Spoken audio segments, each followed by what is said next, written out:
Josh Andrus here, and I was listening to some Zig Ziglar this morning, and his point he was making, the late great Zig Ziglar, is that everything is a choice. You know, he says for 10 years of his adult life, he was 200 pounds overweight. He says this was a choice. And some people might say, no, Zig, you were born with that kind of genetics. He says, no, but I've never accidentally eaten anything. He took responsibility. He says everything was a choice. You know, he says in the days that he grew up, it was during the Great Depression. He says he would look around and he'd see some families that still had nice clothing and still went to even the country club at those times. And he saw some families that were really struggling. And he saw the biggest difference between the two is that no matter what happens, some people don't choose to go ahead and go with what their environment's telling them. He says the media has successfully predicted 27 times 2 recessions. All right, so here's the point. Today we're going to talk about a big choice, and it's the choice that you have to be either resourceful or do things out of your resources. Now, it kind of sounds like I said the same thing, but here's the difference, and it comes down to a question. The other day I was walking by a genie, and the genie says, I'll give you 2 choices, Josh. The genie says, no, not a true story, not to break anybody's anybody's confidence in me with a true story or not. But here's the thing. The genie says, 2 choices. And I said, okay, what are the 2 choices? The genie says, I'll give you $1 million right now. I'm thinking to myself, wow, that'll take care of some things, right? The genie says, or I'll show you exactly what it takes to be a millionaire. That's a tough choice, and it's a choice that I had to think about for a minute. Then I realized $1 million could be spent in less than a year. But being a millionaire can help you to be wealthy for a lifetime. The difference here is kind of like what I realized about 5 years ago when I had recruited 2 people, 2 individuals.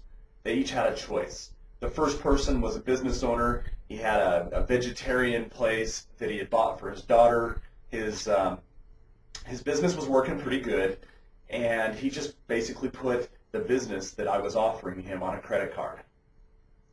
The second person was a college student that was working in a suit shop. He was a businessman in his own right. He was an entrepreneur. He was already learning sales at his age and was not wealthy by any means. And when I offered him the business, he actually had to take something he had to sell it. It was actually an old Apple computer laptop in order to not only get into the business but also get some resources within that business.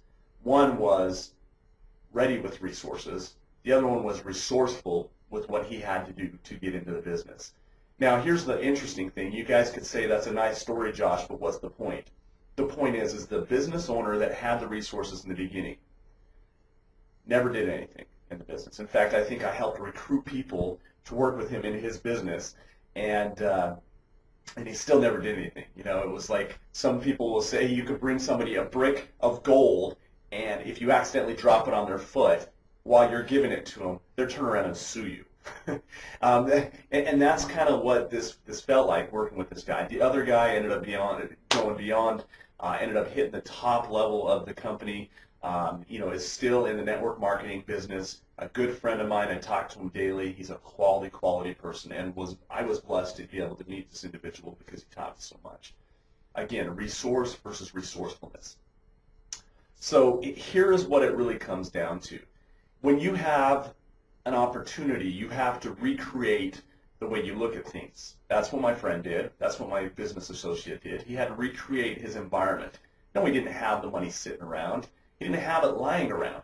He had to reframe that as well. He literally had to go to his girlfriend at the time, and say, I won't drop the name, but look, we want to do this. We see that if we invest money, invest our time, and invest our resource now, this is what we could have in the long run, and that became his reality. Now, the point here is recreate, reframe in order to be resourceful. He had to recreate his environment. But here's the thing. It had to come down to a pain versus pleasure situation. Now, I truly believe the first guy that I got started that was the business owner was kind of on the pleasure side of things. He was already making some money. He was like, oh, well, this works well. It would be nice. You hear the difference between that or, you know what, if I don't do this, I'm going to be selling suits. My path is a path of an entrepreneur. I'm doing this for a business owner. I'm selling the suits for the business owner, but I want to own my own business. And that's the mindset that he had.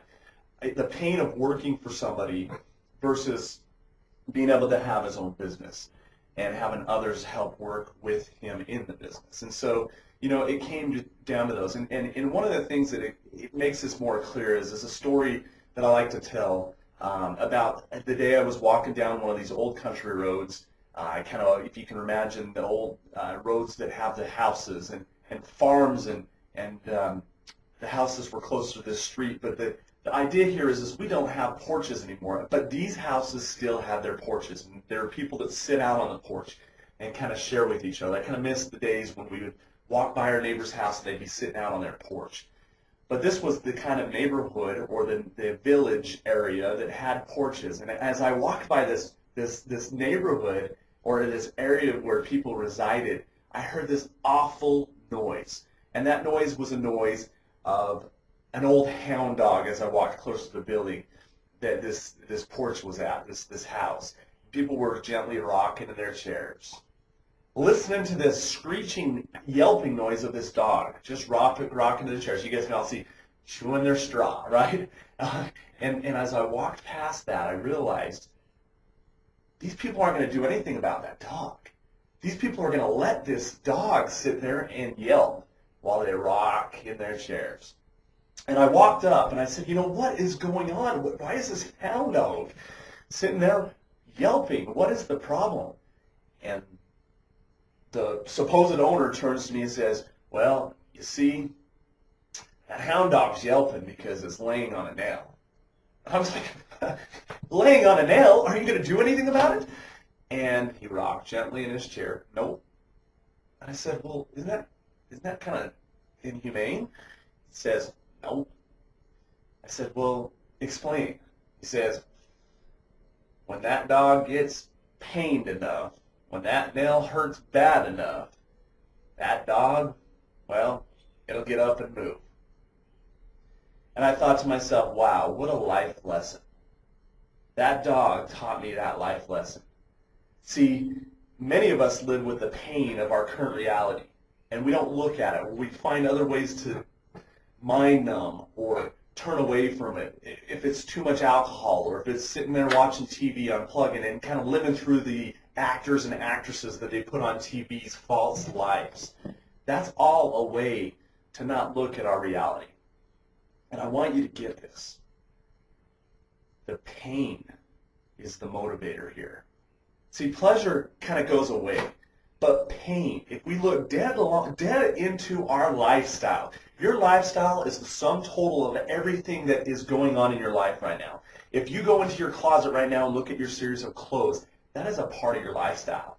If you go into your car and you look at your car and you drive places with this car, that's a part of your lifestyle. If you look at your house, the condition of your house, that's your lifestyle. And I'm not saying anything's wrong with that. I'm just saying if it causes you pain, are you that yelping dog? Or do you want to make some differences? Do you want to make some changes? Your work that you do, if you don't find pleasure or meaning or purpose in it, that's part of your lifestyle. So the whole point that this is making is that in order to make change, you've got to move away from pain and closer to pleasure. But be careful, because we have this homeostasis or this homeostatic way of living. And so in order to move away from that pain, you've got to go hard at it. And you know, a lot of people say, what's your why? Why are you doing this business? Or why are you doing this network marketing company? Or why are you doing this investment real estate or whatever? You need to look very strongly at that. And you know, I don't say what's your why. I ask you to look at your 5 whys. See, this is how you move away from the pain. This is how you become resourceful, because it's going to be tough at certain times. And in order to become resourceful, it takes a whole lot more energy than just quickly pulling out the credit card and trying to throw, borrowed money at a problem. Resourcefulness takes a gut check.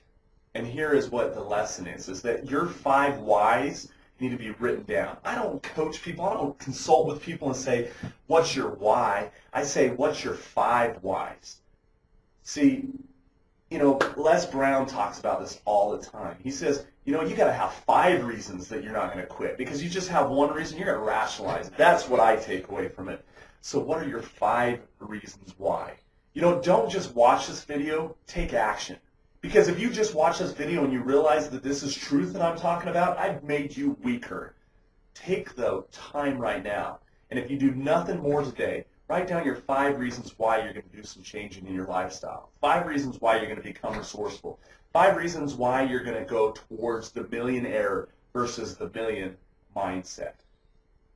Become wealthy in your human being, and you will become wealthy in your doing. And then you will become wealthy in your lifestyle. So just take the time right now and decide. It's a choice. It is always a choice. Take the time and write down the 5 reasons why you're motivated to make a change. This is Josh Andrus, and for all those that I work with, Jerry Meyer, Ernie Bernard, and all the folks at W7W360, this is Josh saying, go be resourceful, make that change. Take care, take charge.